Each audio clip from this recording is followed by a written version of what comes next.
အားလုံးပဲမင်္ဂလာပါရှင် Read with me channel လေးမှာကြိုဆိုပါရစေဒီ channel လေးကနေလူကြီးမိဘတို့အပန်းပြေနားယူရင်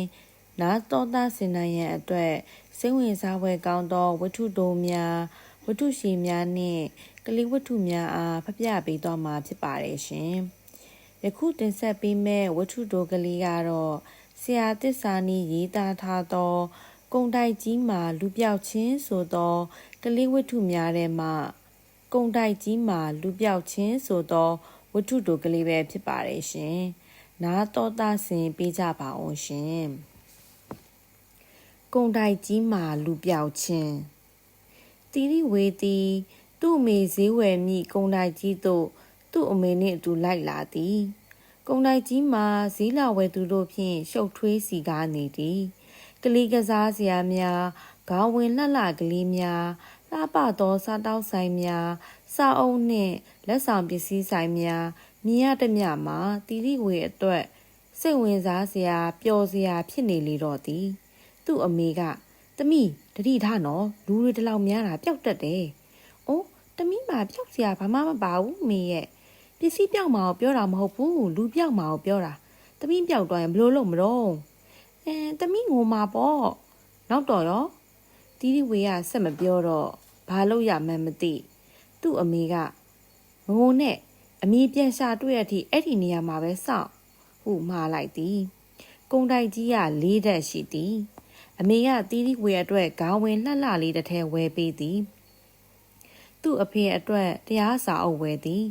သူကသွားလီယာအမေချင်းကိုလက်ကဆွဲ၍လိုက်နေရ၏အမေကစားတော့ကုန်တန်းတွင်ကော်ဖီမုန့်နှင့်ဘေးစကစ်များဝယ်နေစဉ်တစ်ဖက်ကအယုတ်ဆိုင်တွင်ငေးမောနေသည့်သူ့အတန်းထဲကတငယ်ချင်းစုမြတ်နိုးကျော်ကိုတွားတွေ့၏စုမြတ်နိုးကျော်က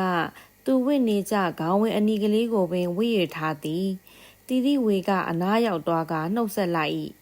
ဟေးစုမြတ်နိုးကျော်နင်းလဲစည်းလောက်ဝယ်ရလားကောင်မလေးကလှည့်ကြည့်တော့တခြားကောင်မလေးဖြစ်နေသည်ရှက်ရှက်နှင့်တီရီဝေကတောင်းမှန်ပါတယ်ငါတငယ်ချင်းနဲ့မှားသွားလို့နော်န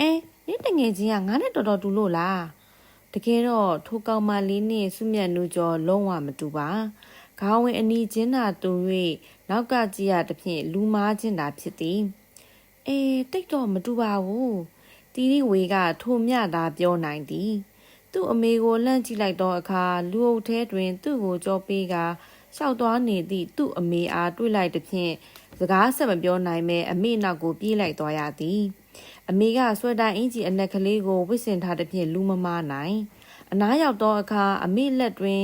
ချိတ်ထားသည့်ဆွဲခြင်းကိုလက်နှင့်ဆွဲကလိုက်သွား၏ဟဲ့ကလေးမဘာလို့ငါဆွဲခြင်းကိုလိုက်ဆွဲနေရတာတော့ဆွဲခြင်းပိုင်ရှင်မိန်းမကလှဲ့ကပြောလိုက်၏တီးရီဝေမောကြည့်လိုက်တော့သူ့အမေမဟုတ်ဘဲတခြားမိန်းမတစ်ယောက်ဖြစ်နေလေသည်ထိုမိန်းမကဆွဲတာအနက်ဝစ်ထားသဖြင့်လူမားသွားခြင်းဖြစ်သည်တီရီဝေကတောင်းမှန်ပါတယ်အန်တီကျမအမေနဲ့လူမားသွားလို့ပါနင့်အမေနဲ့ငါတော်တော်တူလို့လားတကယ်တော့ထိုမိန်းမနဲ့သူ့အမေကလုံးဝမတူပါဆွဲတာအင်ကြီးအနက်ချင်းသာတူ၍နောက်ကကြည့်ရသဖြင့်လူမားခြင်းသာဖြစ်သည်တိတ်တော့မတူပါဘူးသူထိုနေရာကပြန်ပြေးလာခဲ့သည်ငကိုနေရာရောက်တော့သူ့အမေကိုရှာသည်မတွေ့အခုတော့သူကမပြောက်ဖဲသူ့အမေကပျောက်နေသည်တီရီဝေကဟင်းလျာရောက်တော့အတန်းကိုတွားကြည့်၏သူ့အမေကညစာချက်ဖို့ပဇွန်ဝယ်မည်ဟုပြောထား၏မတွေ့ဆေးရောင်သောကောင်တာတို့တွားကြည့်၏သူ့အဖွားကရှောက်ပြားရည်တပလင်းဝယ်ခဲ့ဖို့မှာထားသည်မတွေ့အမေဘယ်တွေလျှောက်သွားနေတော့တီရီဝေကဆက်လီကားဖြင့်အပေါ်တက်တို့တက်ကြည့်၏မတွေ့ဆက်လီကားဖြင့်အောက်ထက်တို့ဆင့်ကြည့်၏မတွေ့ခေါင်းဝင်နီနှင့်ကောင်မလေးကိုသာတွေ့ရ၏ကောင်မလေးကနင်ဘာဖြစ်နေရတော့ငိုမလို့လားငါမငိုပါဘူးနင့်မျက်နှာငိုတော့မလို့ဖြစ်နေရဲ့နော်ငါမငိုပါဘူးဆိုသူတို့အနားတို့ဆွဲတာအနက်နှင့်သူ့အမေနှင့်မှားခဲ့သောမိန်းမကြီးရောက်လာကခေါင်းဝင်အနီနှင့်ကောင်မလေးအားလာသမီးတွားကြမယ်ဟုပြောကထွက်သွားကြလေသည်သူများသားအမိတွေပြန်သွားကြသည်သူတို့သားအမိမှမူမပြန်ရသည်တီရီဝေကသူ သူ့အမေနှင့်ကွဲကွာသောနေရာကိုပြန်လာခဲ့သည်သူ့အမေသည်ထိုနေရာတွင်ရက်နေတာတွေ့ရသည်တီရီဝေကဝမ်းသာအားရအပြေးကလေးသွားက